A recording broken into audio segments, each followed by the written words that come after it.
ರಾಜ್ಯ ಸರ್ಕಾರದಿಂದ ಜಮೀನು ಇಲ್ಲದವರಿಗೆ ಗುಡ್ ನ್ಯೂಸ್. ಭೂ ಒಡೆತನದ ಯೋಜನೆಗೆ ಅರ್ಜಿ ಆಹ್ವಾನ.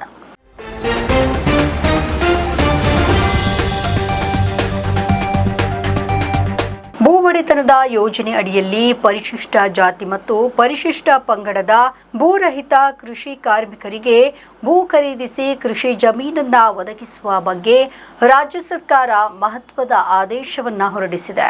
ಡಾಕ್ಟರ್ ಬಿಆರ್ ಅಂಬೇಡ್ಕರ್ ಅಭಿವೃದ್ಧಿ ನಿಗಮ ನಿಯಮಿತ ಮತ್ತು ಕರ್ನಾಟಕ ಮಹರ್ಷಿ ವಾಲ್ಮೀಕಿ ಪರಿಶಿಷ್ಟ ಪಂಗಡಗಳ ಅಭಿವೃದ್ಧಿ ನಿಗಮ ನಿಯಮಿತಗಳಿಂದ ಅನುಷ್ಠಾನಗೊಳಿಸ್ತಾ ಇರುವ ಭೂ ಒಡೆತನದ ಯೋಜನೆಗೆ ಸಂಬಂಧಿಸಿದಂತೆ ಸರ್ಕಾರದ ಕಂದಾಯ ಇಲಾಖೆ ವಿವಿಧ ತರಹದ ಜಮೀನುಗಳಿಗೆ ಮಾರ್ಗಸೂಚಿ ಬೆಲೆಯನ್ನ ನಿರ್ಧರಿಸಿ ಕಾಲಕಾಲಕ್ಕೆ ಹೊರಡಿಸುವ ಅಧಿಸೂಚನೆಗಳನ್ನು ಅನುಸರಿಸಿ ಪ್ರತಿ ಎಕರೆಗೆ ಮಾರ್ಗಸೂಚಿ ದರದಂತೆ ಭೂ ಒಡೆತನದ ಯೋಜನೆಯಡಿಯಲ್ಲಿ ಖರೀದಿಸಲು ಅನುಮೋದನೆ ನೀಡಿದ ಮೇಲೆ ಓದಲಾದಂತಹ ಕ್ರಮ ಸಂಖ್ಯೆ 1ರಲ್ಲಿ ಆದೇಶವನ್ನ ನೀಡಿದೆ.